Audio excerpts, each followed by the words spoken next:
Hello everyone, welcome to objective Adda. Objective Adda के नए video में आपका स्वागत है। तो आज हम आपके लिए मैथ का अगला चैप्टर लेके आ गए हैं। इससे पहले आपको पता होगा मैथ के हमने परसेंटेज कवर कर लिया, P&L कवर कर लिया था, उसके बाद में टाइम एंड वर्क भी कवर हो गया था अपना। आज जो अपना चैप्टर होने वाला है उसका नाम है टाइम, स्पीड एंड डिस्टेंस, यानी कि समय, दूरी और चाल के बारे में देखने वाले हैं। ये वीडियो आज इसका थोड़ा सा आपके बेसिक ही समझेंगे, क्योंकि ये पहला वीडियो है टाइम, स्पीड, डिस्टेंस का। तो इसके बाद जो वीडियो आएंगे उनमें धीरे धीरे आपके एडवांस होती जाएगी। तो आज जो होगा बेसिक से क्वेश्चन करेंगे, ताकि आपको बेसिक एकदम समझ में आ जाए कि टाइम, स्पीड, डिस्टेंस के जो बेसिक क्वेश्चन आते हैं वो कैसे किए जाते हैं। और इसी के साथ में जो अपन जो समझने वाले हैं वो मैंने आपको लास्ट के पहले वाले वीडियो में भी बताया था कि हम ऐसे क्वेश्चन करने की सॉल्व करेंगे कि जिससे आपके जल्दी से जल्दी क्वेश्चन कैसे हो जाए। उसमें ये नहीं रहेगा कि आपको बेसिक से करना है या फिर ट्रिक से करना है, जिससे भी जल्दी क्वेश्चन हो सकता है उसी से समझने की कोशिश करेंगे। बस मेन यही होगा कि आपको कम टाइम में आपके ज़्यादा से ज़्यादा अटेम्प्ट होने चाहिए। अब टाइम, स्पीड, डिस्टेंस वाले चैप्टर की अपन बात करें तो इसमें सिर्फ आपको कुछ चीज़ें हैं वो ध्यान रखनी है। जैसे कि यहाँ पे देखो मैं बता देता हूँ। जैसे एक, आपको ज़्यादा फॉर्मूले कुछ भी याद नहीं रखना, एक बस याद रख लेना आप कि D बराबर AST होता है। AST आप वैसे याद रख दो, क्योंकि जो ये फॉर्मूला है ये नॉर्मली सभी को ही पता है कि जिसमें समय, दूरी और चाल में तीनों में कुछ ना कुछ संबंध होता है। लेकिन ये नहीं, कई बार अपन ये भूल जाते हैं कि D बराबर AST होगा या फिर AS बराबर DT होगा। तो इनमें कन्फ्यूजन नहीं होना है आपको। ये फॉर्मूला आप ऐसे याद रख लेना कि AST है वो साथ में, क्योंकि AST आपको पता होगा शेड्यूल कास्ट, एक जो कास्ट होती है उसी हिसाब से आप ये याद रख सकते हो। AST है वो साथ में, एक यहाँ पे ज्ञान रख लेना। ये कोई मत बोल देना कि सर आप AST को ऐसे कैसे कह सकते हो, सिर्फ ये आपको याद रखने के लिए बताया गया है। यहाँ पे D है वो आपके डिस्टेंस को बता रहा है, और यहाँ पे S है वो स्पीड हो जाएगा, और उसके बाद में जो T है वो आपके टाइम को शो कर रहा है कि यहाँ पे टाइम कितना है। अब अगर इसी फॉर्मूले में अगर मान लो आपसे ये पूछ ले कि आपको अब टाइम निकालना है, तो आपको कुछ ही नहीं करना है। D जैसे टाइम निकालना है तो D तो सामने ऑलरेडी दिया हुआ है, एस नीचे आ जाएगा। जैसे टाइम निकालना है तो डिस्टेंस अपॉन आपके स्पीड हो जाएगा, और इसी की जगह अगर आपको स्पीड निकालना हो तो D अपॉन T हो जाएगा। और D का फॉर्मूला मैंने आपको पहले ही बता दिया था, डिस्टेंस का जो आपकी दूरी होती है उसका समय इंटू चाल हो जाता है। तो ये जो फॉर्मूले हैं ये जरूर याद रख लेना, इनमें कन्फ्यूजन मत होना, क्योंकि एकदम बेसिक से फॉर्मूले है और इसी से आपके ट्रेन के जितने भी क्वेश्चन बनते हैं वो सब के सब इसी फॉर्मूले से कवर हो जाते हैं। तो आज चलो देख लेते हैं अपना जो पहला क्वेश्चन है वो क्या कहता है। तो बाकी देखो इजी से क्वेश्चन आते हैं, इसमें परेशान होने की बात नहीं है, ये जरूर आप ध्यान रखना, एकदम आराम से क्वेश्चन कर सकते हो। सबसे पहले आपको क्वेश्चन को पढ़ना होता है सही से। अगर आपके क्वेश्चन समझ में आ जाता है कि क्वेश्चन क्या रहे तो आप आराम से क्वेश्चन को सोल्व कर सकते हो। अब जैसे यही क्वेश्चन देख लो, इस क्वेश्चन में क्या कहा गया कि एक ट्रेन जो किसी खड़े व्यक्ति को पार करने में 10 सेकेंड का समय लेती है, और यही ट्रेन उसी स्पीड से 60 मीटर लंबे प्लेटफॉर्म को पार करने में 12 सेकंड का समय लेती है, तो ट्रेन की चाल व लंबाई ज्ञात करनी है। अब आपको इसमें ट्रेन की चाल यानी कि एक तो ट्रेन की स्पीड बतानी है और एक ट्रेन की आपको डिस्टेंस बतानी है। एक चीज़ यहाँ पे सबसे इंपॉर्टेंट आप यहाँ ध्यान देना, जैसे कि अगर आपसे कहीं भी क्वेश्चन में ये दिया हुआ हो, जैसे एक तो यहाँ पे ये दिया हुआ है खड़े व्यक्ति या फिर पोल, तो उसका मतलब सीधा सा ये क्वेश्चन का कहने का मतलब है, जैसे एक यहाँ पे मान लो पोल है, अब एक ट्रेन आई यहाँ से इधर से जाके इधर ट्रेन को है कि पोल को पार करती है, तो जो क्वेश्चन वाला जो आपको क्वेश्चन दिया है उसका कहने का मतलब है कि ट्रेन खुद को पार करने में, यानी कि जो ट्रेन की खुद की जो यहाँ से लेके यहाँ तक की जो लंबाई है इसको पार करने में ट्रेन 10 सेकंड का समय लेती है। ये जरूर ध्यान रख लेना। पोल या फिर जब खड़ा व्यक्ति दिया हुआ हो तो उसकी कोई भी लंबाई नहीं होगी। अब इसी क्वेश्चन में आगे क्या दिया हुआ है कि 60 मीटर लंबे प्लेटफॉर्म को पार करने में 12 सेकंड का समय लेती है। इस क्वेश्चन को आप दो तरीके से सोल्व कर सकते हो। एक तो आप इस क्वेश्चन को नॉर्मली जो बेसिक तरीका होता है उससे भी सोल्व कर सकते हो। बेसिक से कैसे करते हैं चलो मैं वो भी बता दूंगा आपको, तो आप उससे भी सोल्व कर सकते हो। अब चलो देख लेते हैं। सबसे पहले जब अपन बेसिक से कैसे सोल्व करेंगे वो बता देते हैं। जैसे कि अपन बेसिक से सोल्व करने के लिए आपको क्या करना होगा, x मान लो लंबाई है, जैसे मैंने आपको फॉर्मूला क्या बताया था, अगर आप इसको फॉर्मूला के याद होगा तो आपको जैसे स्पीड है, स्पीड का फॉर्मूला मैंने क्या बताया था आपको, डिस्टेंस अपॉन टाइम बताया था। तो अब डिस्टेंस यहाँ पे दी हुई नहीं है तो अपन कर लेंगे x, और टाइम कितना दिया हुआ है 10 सेकेंड दिया हुआ है। अब इसी के बाद में अगर स्पीड निकालनी हो तो सामने आप ये भी कर सकते हो कि x प्लस, अब की बार प्लस में क्या करोगे 60 मीटर लंबा प्लेटफॉर्म हो गया। देखो ये बेसिक तरीका है, इसकी बजाय मैं अब की बार जो आगे बताऊंगा इसको आप डायरेक्ट कैसे कर सकते हो उससे आप करना, वो थोड़ा इजी रहेगा। और इसको पार करने में कितने 12 सेकंड का समय लगता है। ये जो क्वेश्चन में दिया हुआ था सेम वही लिए किया है, अपनी तरफ से यहाँ पे कुछ भी ऐड नहीं किया है। अब क्या करना है, जब आप इसको काट सकते हो 2 से 5 बार और ये 2 से चले जाएंगे 6 बार, और अब आपके क्या होगा 6x बराबर 5x प्लस यहाँ पे चले कितने हो जाएंगे 300 आ जाएगा आपके। ये जो यहाँ पे देखो ये कैसे आया ये आपको पता होगा, इसको इससे मल्टीप्लाई किया, इसको इससे मल्टीप्लाई किया बस। अब यहाँ से ये चले जाएंगे आपके x, जब 5x इधर आएंगे तो x की वैल्यू क्या आ जाएगी आपके 300 आ जाएगी। अब ये 300 क्या है आपके डिस्टेंस, यानी कि ट्रेन की जो लंबाई है वो कितनी है 300 निकल के आ गई। और अब आपको ट्रेन की डिस्टेंस तो आपके सामने आ गई, जैसे डिस्टेंस आ गई आपके 300, ठीक है। अब आपको स्पीड निकालनी हो तो क्या करना पड़ेगा, स्पीड का फॉर्मूला होता है डिस्टेंस अपॉन टाइम, यानी कि 300 अपॉन टाइम कितना दिया हुआ है 10 सेकंड दिया हुआ है। तो 10 से जब आप कटोगे तो जो ट्रेन की ये तो हो गई आपके स्पीड, तो अब ये तो आपकी स्पीड आ गई, कितनी आ गई 30, और ट्रेन की जो डिस्टेंस है वो कितनी आ जाएगी 300, यानी कि ट्रेन की लंबाई 300 मीटर है और 30 मीटर प्रति सेकंड के हिसाब से इसकी स्पीड है। अब चलो ये देख लेते हैं अपन, जो क्वेश्चन के जो ऑप्शन दिए हुए उसमें किसी में है या नहीं है। तो आपके क्वेश्चन नंबर ऑप्शन नंबर जब आप 3 देखोगे जिसमें 300 और 30 दोनों दिए हुए, तो आपका राइट आंसर ऑप्शन नंबर 3 हो जाएगा। अब चलो नेक्स्ट क्वेश्चन की बात करें। अगला जो सवाल है यहाँ पे आप देख सकते हो, इस क्वेश्चन भी ये भी काफ़ी इजी क्वेश्चन है लेकिन अच्छे लेवल का क्वेश्चन है।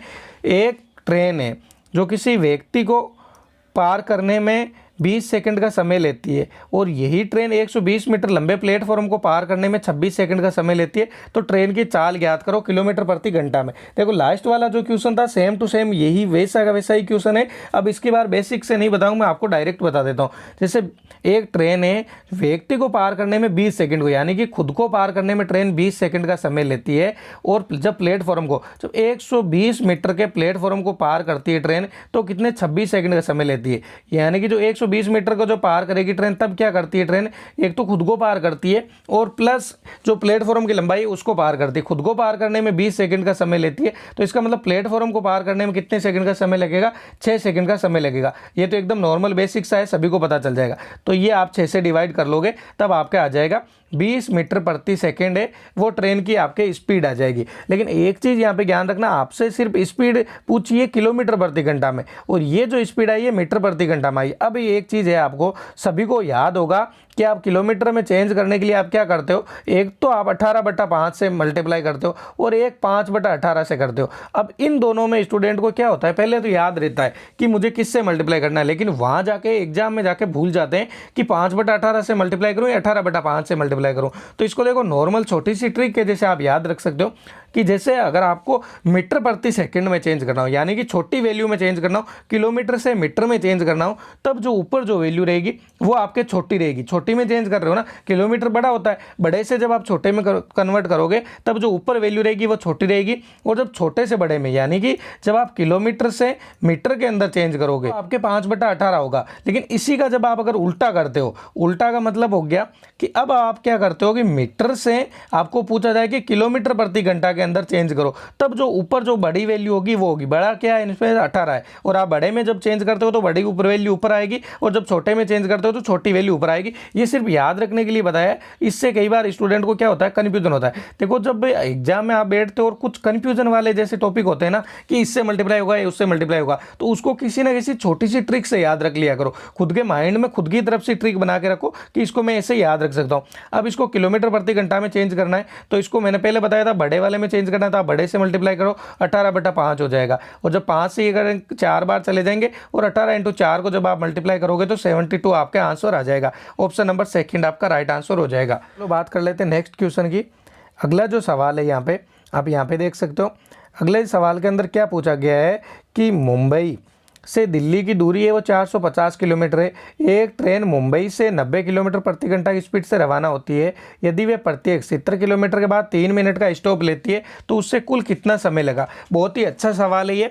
इस क्वेश्चन को करने के लिए भी कोई ज़्यादा परेशानी वाली बात नहीं है। यहाँ पे सबसे पहले तो आपसे क्या पूछा गया कि कुल कितना समय लगा, यानी कि आपसे टाइम पूछा है, और टाइम का फॉर्मूला क्या होता है, डिस्टेंस अपॉन स्पीड फॉर्मूला होता है। अब ये तो कुछ ही नहीं करना, सिर्फ वो वैल्यू रख दो। जैसे यहाँ पे रख दिया आपने 450 आपकी डिस्टेंस दी हुई है और 90 किलोमीटर प्रति घंटा आपकी स्पीड दी हुई है। ये जो क्वेश्चन में दिया हुआ था सेम टू सेम वही दिया हुआ है। अब क्या करना है आपको, यहाँ पे एक ध्यान रख लेना कि जो 70 किलोमीटर के बाद में तो 3 मिनट के लिए रुकती है। यहाँ पे 70 किलोमीटर कभी भी काम में मत ले लेना। स्पीड दी हुई है 90 किलोमीटर प्रति घंटा दी हुई है, तो ये चले जाएगा आपके कुल मिला के है कि 5 घंटे का टाइम लगना है जब वो 450 किलोमीटर की दूरी तय करेगा। लेकिन सबसे इंपॉर्टेंट जो ज्ञान देने वाली बात है, यहाँ पे 5 घंटे सेलेक्ट मत कर देना ऑप्शन नंबर फर्स्ट, इसमें क्या कहा गया है, अब आगे क्वेश्चन के अंदर ये कहा है कि 5 घंटे तो उसको तब लगते हैं जब वो 90 किलोमीटर प्रति घंटा के हिसाब से चलता, लेकिन वो हर 70 किलोमीटर के बाद में 3 मिनट का रेस्ट लेता है। यानी कि जब 450 किलोमीटर की जो दूरी है वो हर 70 किलोमीटर के बाद, यानी कि जब आप इसको काटोगे तो आपके 6 पॉइंट कुछ ना कुछ वैल्यू आ जाएगी। इतना आगे सोल्व करने की जरूरत नहीं है, सिर्फ आपको यहाँ तक सोल्व कर लेना है। अब जब आप ये डिवाइड करते हो, इस क्वेश्चन का छोटा सा ये याद रख लेना कि जब भी आप ये डिवाइड करते हो और आपके पॉइंटों के अंदर कोई वैल्यू आ जाती है, तब तो आपको जो वैल्यू आई वही की वही रखनी है। अगर पॉइंट के अंदर वैल्यू नहीं आके और पूरा पूरा भाग जाता है, जैसे यहाँ पे 6 पॉइंट नहीं आता, सिर्फ पूरा पूरा भाग जाता, तब तो आपको -1 करना है। और जब पॉइंट के अंदर वैल्यू आती है तो सिर्फ आपको वही वैल्यू रखनी है। तो यहाँ पे पॉइंट के अंदर वैल्यू आ रही है तो 6 का 6 रखो, और हर 3 मिनट के लिए रुकता है तो 6 बार रुका गया हर 3 मिनट के लिए। तो यहाँ पे टोटल कितनी मिनट के लिए रुक गया, 18 मिनट के लिए। तो आपका 5 घंटे तो पहले लगा था और 18 मिनट रुकने की वजह से लग गया, तो आपका राइट आंसर क्या हो जाएगा, 5 घंटे और 18 मिनट का उसको समय लगेगा। और 5 घंटे 18 मिनट का समय कौन से ऑप्शन में दिया हुआ है, ऑप्शन नंबर 4 के अंदर दिया हुआ है कि टोटल 5 घंटे और 18 मिनट का समय लगेगा।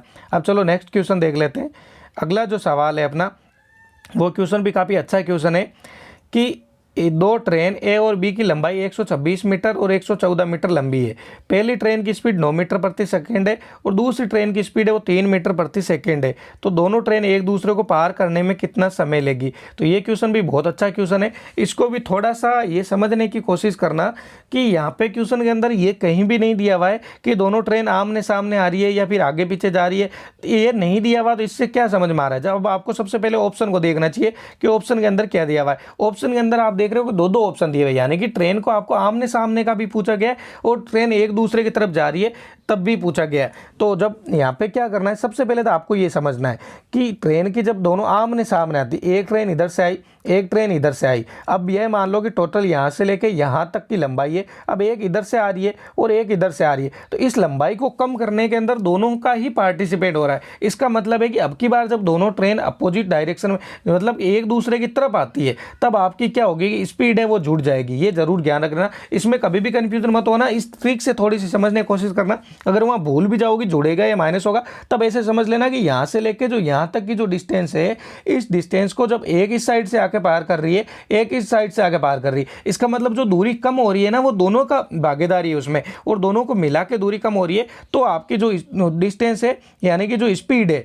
वो जुड़ जाएगी, दोनों की स्पीड जुड़ जाएगी। और अब एक ट्रेन मान लो कि इधर जा रही है और दूसरी ट्रेन भी उसी की साइड में जा रही है। इसका मतलब क्या हो रहा है कि अब की बार दोनों की जो स्पीड क्या हो जाएगी, दोनों की स्पीड माइनस हो जाएगी। तो ये छोटा सा इसके अंदर मेन जो टॉपिक रहता है बस वो यही रहता है। तो इनमें कंफ्यूजन मत हो जाना। जब दोनों एक दूसरे की तरफ आती है तब स्पीड है वो जुड़ जाती है, और जब दोनों एक ही साइड में जाती है तब स्पीड क्या हो जाती है, माइनस हो जाती है। अब अगर जब आपके इतना सा समझ में आ जाएगा तब आप आराम से सोल्व कर सकते हो। तो सबसे पहले तो इस क्वेश्चन के अंदर क्या होगा कि यहाँ पे दी हुई दो ट्रेन, जिसमें से एक की लंबाई 126 मीटर और दूसरे की 114 मीटर। तो आप दोनों की लंबाई तो हमेशा ऐड हो जाती है, तो 126 मीटर और प्लस 114 मीटर, इन दोनों को जब आप ऐड करोगे तब आपका कितना आ जाएगा, 240 मीटर आ जाएगा। अब अपन एक बार ये समझ लेते हैं कि दोनों की दोनों जो ट्रेन है वो एक ही साइड में, जैसे जो ऊपर वाली कंडीशन है वो दी हुई है, तो एक की स्पीड दी हुई है 9 किलोमीटर प्रति घंटा और एक की स्पीड दी हुई है 3 मीटर प्रति सेकंड। सॉरी, यहाँ पे प्रति घंटा नहीं दी हुई, प्रति सेकंड की दी हुई है। तो एक तो दी हुई 9 मीटर प्रति सेकंड और एक दी हुई 3 मीटर प्रति सेकंड। जब एक दूसरे के आमने सामने आ रही थी, इसका मतलब क्या होगा कि दोनों जुड़ जाएगी। तो 9 और 3 कितने हो जाएंगे, 12। तो जो 240 मीटर की जो लंबाई है उसको 12 मीटर प्रति सेकंड के हिसाब से जब आप कवर करते हो तो आपके कितने आ जाती है, 20 आपकी आ जाएगी। 20 सेकंड का टाइम लगेगा इस दूरी को पार करने के अंदर, जो 240 मीटर की जो दूरी है उसकी पार करने के लिए। अब जो अगला जो यहाँ पे कंडीशन है वो अपन मानते हैं, जो यहाँ पे अपन ने नीचे मानी है सेकंड नंबर वाली कंडीशन, जिसके अंदर दोनों ट्रेन एक ही डायरेक्शन के अंदर जा रही है। इस कंडीशन के अंदर क्या होगा कि 240 मीटर तो आपके दी हुई रहेगा कि जो लंबाई है वो तो सेम ही रह जाएगी। अब आपको जो कवर करना है 240 मीटर को, लेकिन ये क्या होगा कि स्पीड माइनस हो जाएगी। जब आप 9 में से 3 माइनस करते हो तो आपके कितना आंसर आ जाएगा, 6। तो 6 का जब आप इससे डिवाइड करोगे तो आपकी आंसर आ जाएगा 40 सेकंड का। अब की बार क्या कितना टाइम लगेगा दोनों को पार करने में, 40 सेकंड का टाइम लग रहा है। एक बार कितना टाइम लगेगा, 20 सेकंड का टाइम लगेगा। और कहीं ऑप्शन के अंदर ये दिया हुआ है या नहीं दिया हुआ, ये चलो बात कर लेते हैं। समय ही पूछा था तो अपन ने समय निकाल लिया। एक बार 20 सेकंड का टाइम लगेगा और एक बार 40 सेकंड का टाइम लगेगा। ऑप्शन नंबर फर्स्ट आपका राइट आंसर हो जाएगा। अब चलो देख लेते हैं नेक्स्ट क्वेश्चन। अगला जो सवाल दिया हुआ है यहाँ पे दिया हुआ है कि दो ट्रेन एक दूसरे से 360 किलोमीटर दूर खड़ी है, दोनों अपोजिट आए तो 2 घंटे बाद मिल जाती है, और दोनों समान दिशा में चले तो 18 घंटे बाद मिल जाती है। दोनों ट्रेन की चाल ज्ञात करो। जो अपन ने इससे पहले वाला जो क्वेश्चन किया गया था, क्वेश्चन सेम टू सेम वैसा ही है, लेकिन इस क्वेश्चन में क्या किया गया कि आपको पहले अपन ने जो निकाला था टाइम, वो यहाँ पे टाइम दे दिया गया है और अब आपको चाल ज्ञात करनी है। तो यहाँ पे सबसे पहले आपके पास में दूरी आ गई कि जो टोटल दूरी है वो कितनी है, टोटल दूरी है 360 किलोमीटर प्रति घंटा। अब जब वो दोनों अपोजिट आए, अपोजिट का मतलब हो गया कि देखो एक इस साइड से आए, एक इस साइड से आए, इसका मतलब है कि जो 2 घंटे है वो दोनों की स्पीड जुड़ के लगता है। तो यहाँ पे 2 से डिवाइड करोगे तो दोनों की स्पीड कितनी आ जाएगी, जब आप दोनों की स्पीड को जोड़ते हो तब 160 किलोमीटर प्रति घंटा स्पीड आ जाती है। अब दूसरी कंडीशन में यहाँ पे क्या दिया हुआ है कि दोनों समान दिशा के अंदर चले, यानी कि समान दिशा का मतलब जो लास्ट वाला अपन ने क्वेश्चन किया गया था, एक इस साइड से दूसरी साइड से, यानी कि जब दोनों की आप स्पीड को माइनस करके और आप आंसर निकालते हो, जैसे 360 को माइनस करते हो तो आपके कितना आंसर आ जाता है, 20 आंसर आ जाता है। अब इस क्वेश्चन को सॉल्व करने के लिए यहाँ पे देखो दोनों की चाल बतानी है आपको, तो दोनों की चाल ज्ञात करने के लिए आपकी दोनों की कंबाइंड चाल तो आ गई।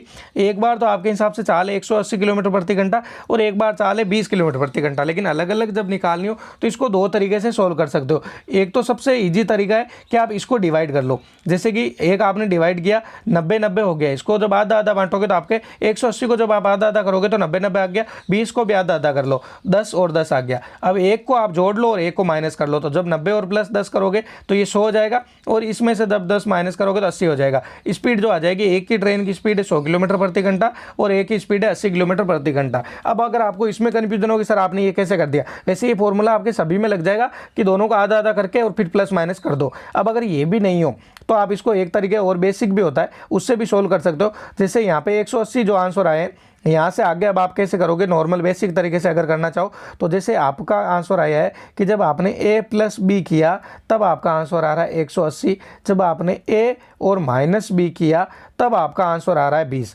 ये देखो, ये जैसे क्वेश्चन में दिया हुआ था मैंने सेम टू सेम वैसा ही उतारा है, अपनी तरफ से कुछ भी इसके अंदर ऐड नहीं किया है। अब जब प्लस और माइनस है ये कट जाएगा, तो जब आपके 2a बराबर आपके कितना हो जाएगा, 200 हो जाएगा, और a बराबर कितना हो जाएगा, 100 आ जाएगा। यानी कि एक की जो ट्रेन की स्पीड है वो 100 आ जाएगी, और टोटल जो स्पीड है, जैसे यहाँ इसी के अंदर जब आप रख लोगे, जैसे यहाँ पे दिया हुआ है कि एक की स्पीड, जब यहाँ पे आप समझोगे ऊपर वाले के अंदर एक की स्पीड 100 है और a प्लस बी की 180 है, तो b की आपके कितनी आ जाएगी, 80 आ जाएगी। यही आपका राइट आंसर हो जाएगा। ऑप्शन नंबर भी आप देख सकते हो कौन से ऑप्शन के अंदर है।